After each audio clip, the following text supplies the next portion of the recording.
Welcome to It All Starts Here with realestate.co.nz. Since 1996, yes, even before Google, we've been helping New Zealanders find their perfect property.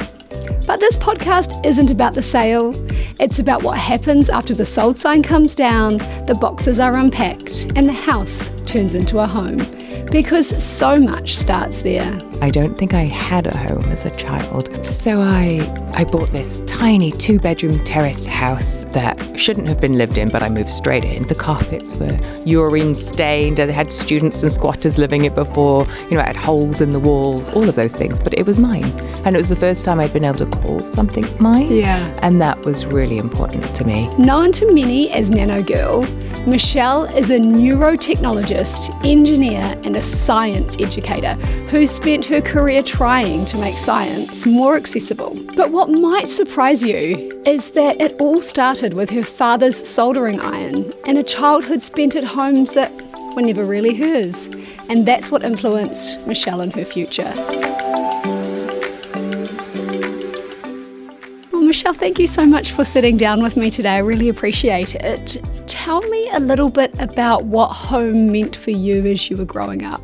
It's funny because I never felt that I had a home growing up, and that's because I was a military child. So in the military, you are put in military housing, which you are not allowed to customize. I wasn't even allowed to put posters on my wall with blue tack. Oh. And also you knew you were moving every 2 to 3 years. So you didn't own possessions that you fell in love with, because as a kid I had a box and that was the only thing I was allowed to take from home to home when we moved country to country. And so it's funny that you asked that question, because I never felt like I had a home. I felt like the houses we were put in that we didn't get to choose were temporary places that we lived. And I really didn't feel like I sort of sought that idea of home, because when I moved to a place, I would meet people who weren't in the military, who had lived somewhere their whole life, and their bedroom was painted a different colour than what was allowed. And I just thought, what would that look like? And I didn't get a home until I was 18, and I bought my first home. At 18? At 18. So I started working when I was 14, and every part-time job I ever had, I saved my money with this goal that as soon as I could afford a home, I could. And look, this was in the olden days, okay? So you could put down a 10% deposit. The house I bought you shouldn't have lived in it. It was in that sort of state. I paid £50,000 in the UK. Wow. And so I saved £5,000, which you could never do today. And I spent years, brick by brick, paint layer by paint layer, renovation, tile, kitchen, whatever it was, turning it into what I had always dreamed of, which was a home that was mine, that I could paint the walls off and I could create of my own. But it's funny you asked me that. I don't think I had a home as a child, and that was okay. That was just life. Yeah, I was going to ask that. How did that feel? Because usually when you are younger, you kind of want, a few foundations. And so that must have been a really interesting concept. You say you were okay with that? I think military life for a child, you grow up. I have lots of friends who grew up with me in the military, and it's all you ever know. You know that life is moving and transitional. You know that a posting never lasts for more than 3 years. So this is the longest that you will be. And I think you become very resilient children who learn to adapt, who learn to cherish a few items, but not lots of things. It's just a very different way of life. But, diplomat children are the same. I think we're a breed where that's just the way we've grown up. And, your childhood creates a lot of who you are as an adult, and, you're not necessarily, it's not a choice you have, right? That was your parents. And I actually think it's given me the skills that have helped me in life. So I'm able to introduce myself and make friends more easily. I'm used to taking change and just going, oh, it's changed today, that's okay. So I think there are skills there around resilience that it teaches you very young that actually have been very helpful later on in life. Yeah, I can imagine. Because, that resilience piece, I know there's a lot of talk around that at the moment with, children coming up and all the rest of it. And, it's perhaps a muscle that we don't work out as often as we perhaps should do. Yeah, and, I think we're very safe in New Zealand. Look, my dad was sent to both Iraq wars when I was, a preteen and then a teenager. And then he was sent to the Falkland Islands to defend that. So there were lots of times when he was away for work where we had the conversation that he might not come back. Wow. And again, that resilience training, I look at my friends who's, my best friend in school, her dad was the pastor of a church, right? The church had given them their house. They'd lived in that same place for generations. It was such a different life to mine. Yeah. But they were both great lives for great individuals. Yeah, wow. And so that must have been really interesting being, with having that conversation often. I suppose there was quite a lot of support wrapped around the family to kind of help you deal with kind of... No, this is the olden days when you just got on with it. You just rolled your sleeves up, and that's just the way life was. And military life is a disciplined life, and my grandfather was in the military. My father was it was who we are. So beds were made at 6 a.m. You got, it was quite traditional in a military, quite regimented, which gave me structure. And again, you only know what you know. And so it wasn't until I visited other friends' houses that I saw that they could put posters on the wall and they had pictures and they had things that personalised their home. And like I said, for us, it was never a home. It was a space that wasn't ours. You had no control over where you were allocated to. You just lived in military quarters, and it was very different every time you moved. So I've lived in apartments, I've lived in homes, I've lived, houses. I've lived in all sorts of types of accommodation. And I mean, I have taken that as a great thing because it's taught me a lot about life. And, actually a home doesn't have to be gigantic to actually be valuable. It's about who is there and what you do in that space that's important. Do you have a favourite of, I know you couldn't personalise anything, but did you have a favourite of those different houses that you had growing up in? So we lived in an apartment in Hong Kong that was in a place called the New Territories, which is full of trees, very different to the Hong Kong that most people know. And there are wild monkeys. Oh, wow. So, there's a life that I lived where all I looked at was green, lush mountains and monkeys would come out. And it sounds really bizarre.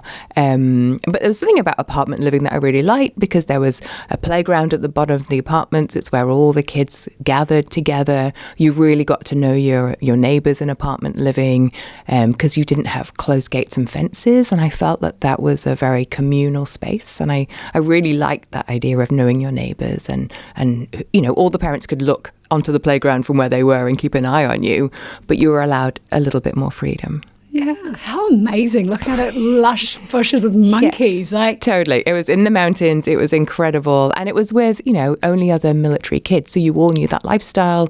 You knew that people would come and go. And as soon as a new child came in, you welcomed them. You knew what they were going through. And that was a really fun time in my life. And it's super interesting when you do bond over those moments where you're put together in quite an intense situation, which if you're a child moving every 3 years, new kids in, new kids out, what a special way to bond as young people. And to learn about the world because our local school was a military school where children from all over the world, so my best friend there was Nepalese and her father was a Gurkha.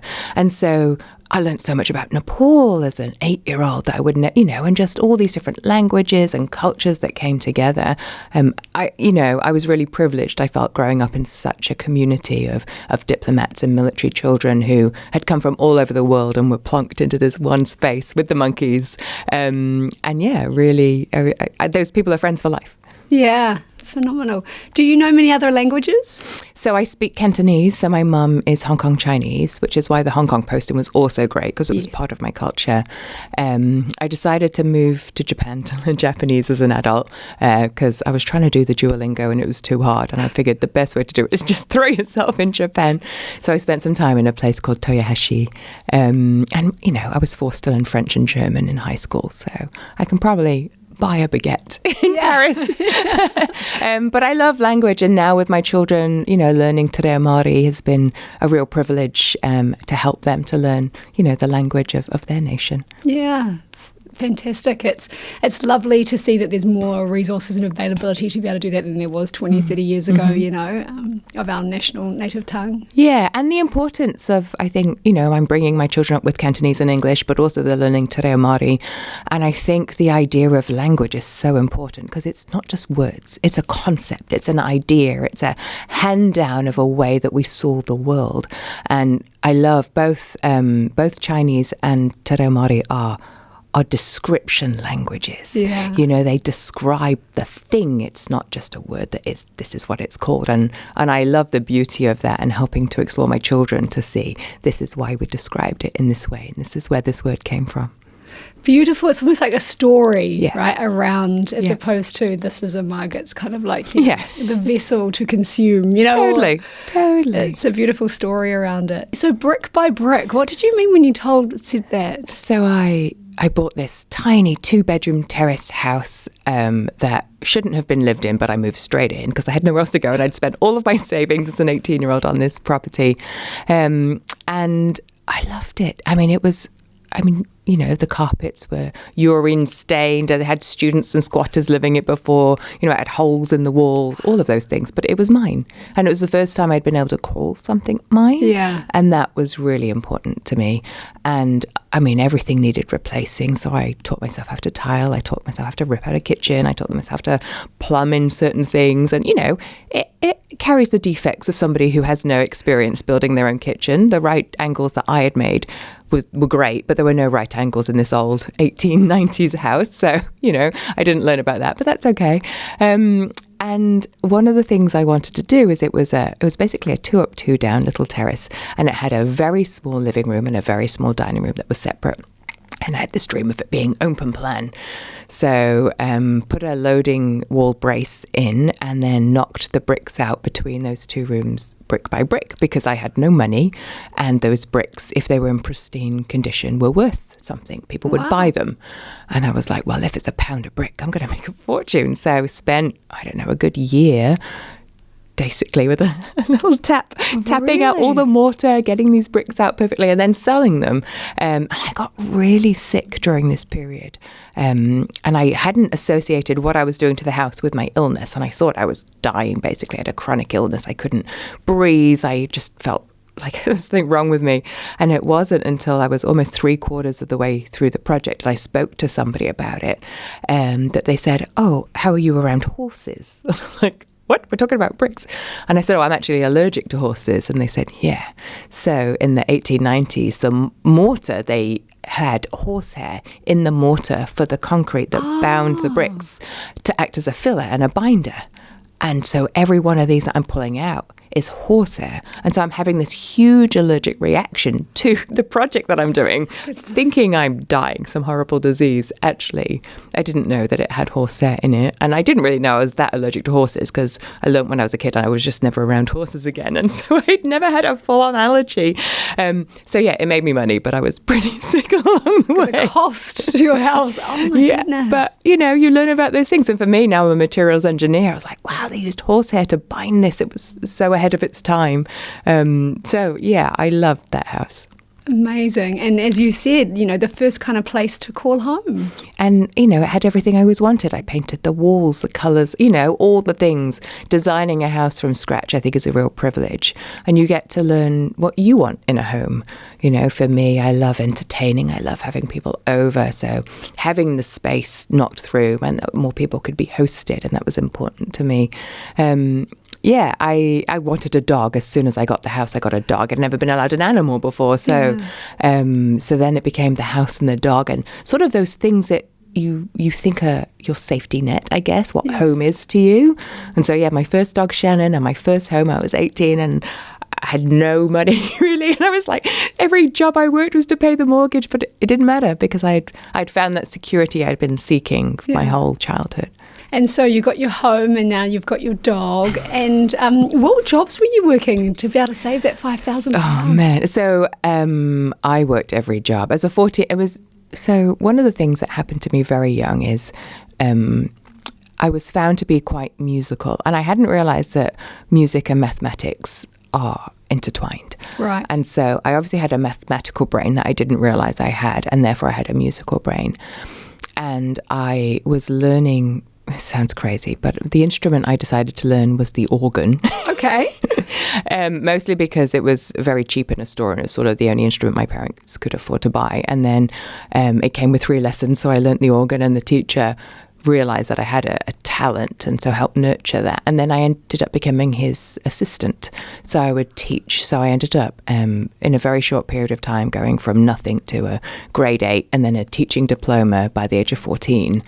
So I was able to then have the qualification at 14 to be able to teach piano, organ and keyboard. So I actually set that up as my own business. So I worked for my piano teacher, and then on the side I actually rented a room out in a leisure centre and became a piano teacher or keyboard teacher after school on weeknights. As a 14-year-old? As a 14-year-old, which sounds insane now I say it out loud, but I had always had a hard work ethic. My parents had always worked very hard, minimum wage job. So I saw the harder you worked, the more money you could put aside, and that was important. So I had a very strong work ethic growing up. And so, being a music teacher as a 14-year-old paid way more than the paper round.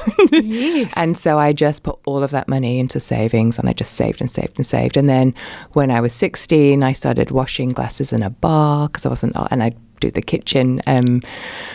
I would do the washing up in the kitchen of the bar for all the food prep they did. And then as soon as I was 18, I could serve beer. So I did that. I worked in a Chinese restaurant, and I also worked for a sports company, which changed names. It started as JJB, turned to Sports Division. But I folded T-shirts in a sports store. And I always had 3 or 4 jobs. I would work after school. I would work all weekends, day shift and night shift, just to squirrel money away. I ended up coming in so useful when I found this dump of a property that was like, this is going to be mine. So it sounds insane, but I worked really hard from a very young age and never really spent that money, always put it into savings. Yeah, gosh, that is some discipline. And I admire that about you. But, you kind of look at where those foundations that you can see how that kind of hard work and discipline meant so much to you. And I saw how hard my parents worked for such little money.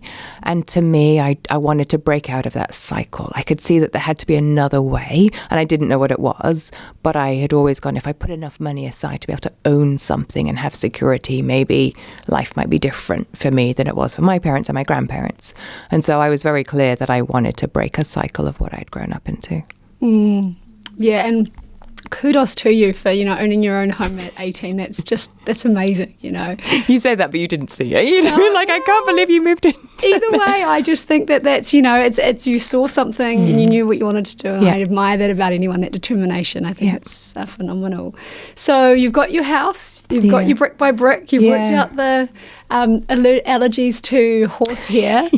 And then did you go into study at some point? So I had no real intention of studying. My grades at school were not ideal. But the UK had a really good system at the time, which I'm so grateful for. And actually, I wish it was in more countries, because upon reflection, I realised that further study would be helpful for me, but school just wasn't a good fit for my type of brain. So my grades were not good enough to get in. But the UK has a system called clearing. And clearing is a system where you can try and get into university even though you don't have the grades to get in. Interesting. Now, it only works when there's a few spaces left, and they try and get rid of them and fill those spaces, basically. But I ended up even though I was working all these jobs, going, let's try and get in through clearing and see what happens. And I had a couple of friends who I worked with who helped me to figure out what I was good at and what I should try and do. And I ended up getting in through clearing to the University of Manchester, which was an hour away by train from where I was living. And so it seemed like a reasonable commute. I wasn't willing to give up the house that I just bought. Fair enough, I can understand And then I had to work out how I was going to work 3 jobs and do this massive commute and do full-time university. And I just said, well, I'm just going to sleep when I'm dead, I think is what I said. And I basically probably didn't sleep more than 4 or 5 hours a night. Wow. And then put myself through university and still worked all of those jobs. And so ended up getting an engineering degree. But I got it through, at the time, it was UMIST, and UMIST was a polytechnic university. It ended up merging with the University of Manchester. But Polytechnic University is one where you can use your hands and you can build things. And I think what I learned later on in life is the reason why school and I struggled, is because there was lots of writing and I couldn't see the applied knowledge of where it would go. There was lots of regurgitation and do this on an exam. But when I went to a polytechnic university, they were like, hey, Michelle, build this thing. And I'm like, oh, I can build stuff. Like, let me use my hands and I can show you what's inside my brain physically. And it was a very different way of being tested. And it was a way that I thrived in. Yeah, because I was going to say it probably would surprise quite a few of our listeners that school wasn't for you. No, school wasn't for me. Because you are Dr. Michelle, if I'm not... Yeah, so I have a PhD, which sounds nuts. If you saw my school grades, you were like, she shouldn't even have got it. Which is why I talk about these opportunity systems like clearing, giving people a second chance, and also different types of universities, allowing people to show their smarts in different ways. I hadn't realised, and people might label it now as a kinesthetic learner, if you believe in that way of thinking. But basically, I'm really good at solving problems by building them. I'm not good at writing essays. And I think I lost interest at school because I couldn't build things very often. I excelled at woodwork and metalwork, I should explain. I was very good at those subjects, but they were never something that a girl was pushed into. Yes. And so nobody said, oh, I can see you're doing well at woodwork, you should ... It was just and there was an expectation around, my parents being minimum wage workers, and a lot of the people I knew were minimum wage workers. There was an expectation that I was going to follow in their footsteps. And I think you only dream as big as you're allowed to dream. And I don't think my teachers dreamed very big for me. And so I didn't dream very big for myself. Yeah, we can kind of get stuck a little bit in the story that we tell ourselves, or, that sort of saying you can't be what you can't see. Sure. And it is hard. And, again, kudos to you to see that cycle and go, there must be another way. I'm not sure what it is, but just that curiosity to try and find it. And I think when you grow up without much money, there's almost a rich-poor divide. I had no idea. I'd never known anybody who'd gone to university. Nobody in my family had gone to university. There was nobody I could ask. And it felt like a place that rich people went, and not a place where people like me went. And I almost felt like the first day I walked through these magnificent doors, because those English universities have the big arches, and I was like, oh my gosh, I'm in the wrong place. Like, this is for the rich kids. I felt like I'm an imposter going in. And for me, you can't be what you can't see. It was really important for me for why I set up Nanogirl, is that how do we expose more young people to people who are different to them, who might have taken a different pathway, so they can see that what they see inside their village or their community or their tribe is what they know right now, but there are so many other things out there. And maybe if you met a person who was outside of what you know, maybe that's the pathway you might want to take. And so you really, as a kid, only know what you know in your immediate surroundings. And so mine were quite closed. And it was like, do I join the military or do I work in bars, which is what my mum did? And those sort of were my two options. How did you get yourself through that? Like when you walked in and saw the big arches and this isn't for me. How did you? Because I know there'd be a lot of people who walk into boardrooms, who walk into classrooms and go, this is not where I belong. How did you get yourself through that? I just got my head down and worked. I don't think I ever got over that imposter syndrome. And honestly, it wasn't for me. I was the only student in that community who was working 3 jobs. The majority of them were their parents had bought them cars, they were paying their accommodation, and that's all they did. They just did university and then they went drinking at night. And I would have to leave because I had to get the train to be able to work my second job. So I didn't make many friends at university because I didn't have time. I was trying to support myself. And I felt like an imposter then because I was like, it's not fair. It's so easy for them. All they're doing is studying and drinking, and like they don't understand that, and it sounds really privileged. I have a mortgage to pay, but actually I have a home I have to try and sustain for myself. I don't have anybody to rely on financially. So I struggled, actually. I don't think I got over that imposter syndrome there. I think it was later in my life that I started to realize that I don't always fit in a room, and that's okay, and I can build that confidence. But university probably wasn't where I learned that. No, it's really hard. I get asked this question often about, how do you get past that? And sometimes I'm like, sometimes you just have to do the hard thing. Just head down. I had a great work ethic, so I just knew what I had to get through every single day. But it was really interesting because I had an hour on the train. I would write up all of the notes a second time from university into these booklets to make basically a textbook of all of our lectures, because I had 2 hours either side on this train ride. And I didn't realize, but these became a gold mine. So all the students who were in the bar who were like, hey, have you got the notes from yesterday? And I would show them and they were beautifully written up. And then people would start paying me money for these notes. And they would get them and they would photocopy it. And then year to year, they would get photocopied as whole books for money and go down. So, you know, I was always entrepreneurial. There was always something going on to make money. So, yeah, I mean, I wasn't the top student, but I had the best notes. Absolutely. I can imagine beautifully written on a Beautifully tray, written, all of it. Yeah, beautiful diagrams. Because in the class you're trying, because this is before, I mean, some people had a dictaphone, but you didn't really do that. And so they were scribbled down, but then because they were fresh in my brain, I could make them beautiful on the way home. And yeah, they sold for a good sum. And what a great way to get it into your brain twice as well. 100%. And I knew my brain wasn't very good at learning in that way. So writing it again, going through the mechanical motion of writing it again was a good way to imprint it. Michelle, tell me about the favourite house that you've lived in, all the houses you've lived in across your life. What's your favourite house? Oh, it's probably the one I live in now. Is it? So I decided to take on a Greylin villa. Oh, you do like a do-up, don't you? This was, I knew it was where I wanted to live. It's close to all the things that I care about. Nature, parks, being able to walk to town, being in a community. But this was a do-up. And so I was actually away working and I sent my husband to the open home and he was like, over my dead body. He was like, people can't live in this house, you know, and he just didn't see what I saw. And I was like, no, it's going to be amazing. And it is amazing, but it has transformed. And, you know, she turned 100 years old 2 years ago. And there were two choices. It was to knock it down completely, which most people would have done. It would have been cheaper. Or there was to restore her to her original beauty, but modernize. I moved the rooms around based on sunlight. I made an open plan. But all of the original skirting and the doors and timber and everything was kept. And the timber there was this beautiful Remu timber I couldn't keep. I actually turned that into my new kitchen cabinets. Beautiful. So the history is still through. And I was able to design a home. So I had twins coming and there were practical things like I needed wider doors for a double buggy. My husband is 6'9", so I actually wanted a kitchen where he could cook without stooping. And so this is the first time as a family we had a home that fit our very specific needs of an exceptionally tall husband and 2 babies through a door. Wow. And I had a very sloped garden, so flattened it, terraced it, and created an edible garden for my children. So every morning they go out and there's always something ready for them to harvest and eat.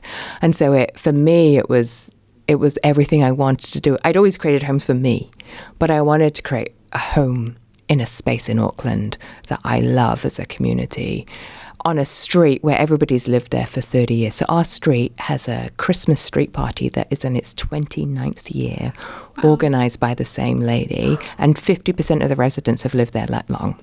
Wow. So it's probably the house I live in now, and it is a home, and it's a home created for my family. With very specific needs. If you buy it, I'm sorry if you can't reach the top shelves because everything is very tall in the kitchen. But my husband usually has to stoop for doorways. So just thinking about those things that make it livable for all of us. So my Greylin villa, which was a very sad, tired old house, has been turned into a home that I adore. And how beautiful was that, you know? Yeah, and I took all of the learnings I had from the times and things don't have right angles and worked with an amazing company to help me turn that into a practically beautiful house.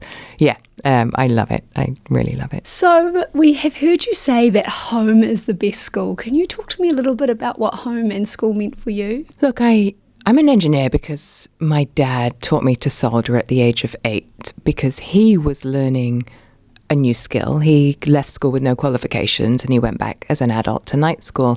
And as he was getting his diploma in electrical engineering, I sat with him on the dining table at home as he was doing his homework, curious about what he was doing too. And I said, Daddy, what is that? And he's like, oh, it's a soldering iron. It's how electronics work.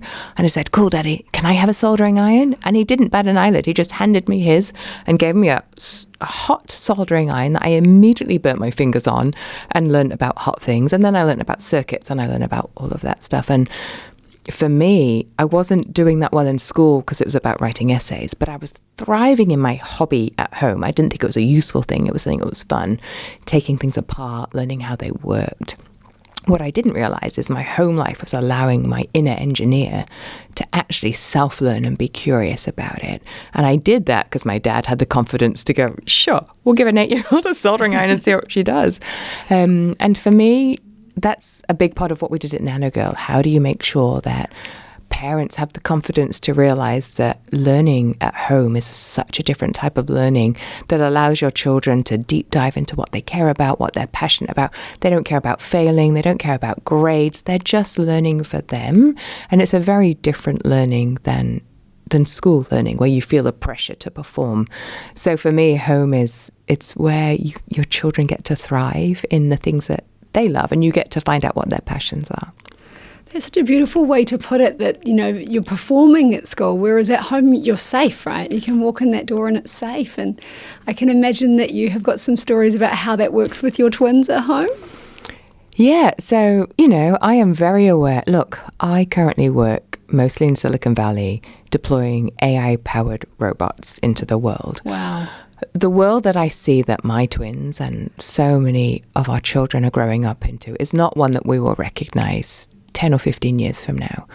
So for me, instilling curiosity is so important to our home learning. So for me, I really work on the skills that I think are going to define humans in an AI robotic future, which is empathy, curiosity, interacting with other humans and people. The thing I care about in education is I use AI because my twins are so different. I give them very different learning at home. And so I've personalized their learning using AI around how I see their brains working. One of them is a very kinesthetic learner, loves to build. The other one is very academic, loves to be reading and writing and letters. And so I can look at where they are every single day and use AI to go, what will help them tomorrow at home, to give them different tasks to help actually work on their strengths and help me to come up with activities that use their brain and their strengths in the way that they love to learn.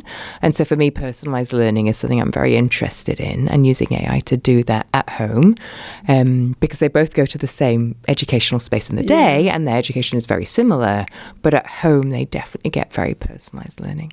If this Saturday your Lotto ticket came in and you won the jackpot, okay, and you could have any house in the world, anywhere, what would that look like? What would that dream house look like? It would definitely be here in Aotearoa, New Zealand, there's no doubt. And do you know what? I think because I haven't had big houses, the size of a house is not what I'm after. If I had a dream, my dream, money has never been about buying more stuff for me. It's always been about experiences. I would probably have a very small house and a gigantic piece of land. And I would build a public garden that was just full of science. So it would allow the public to explore science in the way that I love to, which is through curiosity. So the edible garden, I have kids come over all the time and learn about different ways that food is grown and plants, and how can we make instruments with the wind and different leaves and trees. And I would probably just have this gigantic piece of land and turn it into a science garden for the public, and then have like this tiny little cottage that I lived in on the end, just so I had somewhere to live. But I really believe that, how do we instill curiosity in our young people? How do we give our young people and families places to go to learn? I would love to. Yeah, I'd spend all my money on something like that, right on the coast. So we've got the waves and the wind and all of nature just teaching us how powerful she is. And a little tiny cottage with a very tall kitchen. Tall kitchen and not too much vacuuming. No. So Michelle, if you were to go back to that little girl who's looking out of the window, the green forest with the monkeys, and give her a piece of advice to help her wander through life, what would you tell little Michelle? I would definitely say school only measures a very small amount of what's important in life. And there's so much more that isn't measured that you have that is going to mean you're going to thrive.